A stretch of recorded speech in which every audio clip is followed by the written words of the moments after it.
தமிழகத்தில் ஒரு காஷ்மீர் என்று சொல்லக்கூடிய அளவிற்கு உதகையில் உறைபனி நிலவுகிறது. உதகைக்கு மேலும் எழில் சேர்க்கும் உறைபனி குறித்து ஒரு தொகுப்பை பார்க்கலாம். கடல் மட்டத்திலிருந்து 7350 அடி உயரத்தில் அமைந்துள்ள நீலகிரி மாவட்டம் உதகையில் கடந்த ஒரு வாரமாக கடும் பனிப்பொழிவு நீடிக்கிறது. வெப்பநிலை -1 டிகிரியாக பதிவாகியிருக்கிறது. இந்த உறைபனி சூழலை சுற்றுலா பயணிகள் மகிழ்ச்சியோடு வரவேற்கின்றனர். இந்த கடும் குளிர் நீலகிரியின் பாரம்பரிய தாவரங்கள் மற்றும் அரிய வகை வன உயிரினங்கள் வாழும் பல்லுயிர் சூழலுக்கு மிகவும் அவசியமானது என்று சுற்றுச்சூழல் ஆர்வலர்கள் தெரிவிக்கிறார்கள்.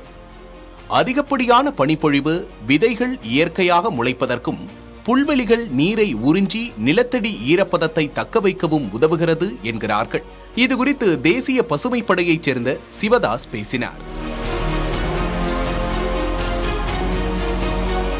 இந்த பனிப்பொழிவுனால நீலகிரி மாவட்டத்துக்கு மிக மிக அவசியமான ஒன்றா நம்ம பாருங்க. ஏன்னா பனி இல்லாமல் போயிடுச்சுன்னா நீலகிரி மாவட்டத்தினுடைய தாவர வளர்ச்சிக்கும் அதே மாதிரி விலங்கினங்கள் இரண்டும் ஃப்ளோரா ஃபோனா இரண்டுமே இந்த பனியை சார்ந்து இருக்கக்கூடிய ஒரு விஷயமா இருக்கு.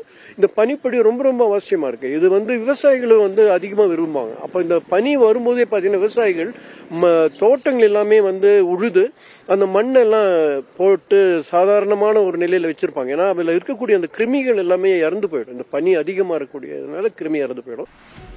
மேலும் இந்த உறைபனி சூழலால் பல வகை வலசை பறவைகளின் வருகையும் அதிகரித்துள்ளது. உறைபனி கடந்த ஆண்டை விட ஒரு மாதம் தாமதமாக தொடங்கினாலும் தற்போது நிலவும் கடும் குளிரை ரசிக்க தமிழகம் மட்டுமின்றி கேரளம், கர்நாடகா, ஆந்திரா போன்ற அண்டை மாநிலங்களில் இருந்தும் சுற்றுலா பயணிகள் உதகையில் குவிந்து வருகிறார்கள். இமாச்சல பிரதேசம் மற்றும் குழு மணாலியில் கிடைக்கும் அதே அனுபவம் இங்கேயே கிடைப்பதாக பயணிகள் மகிழ்ச்சி தெரிவிக்கிறார்கள்.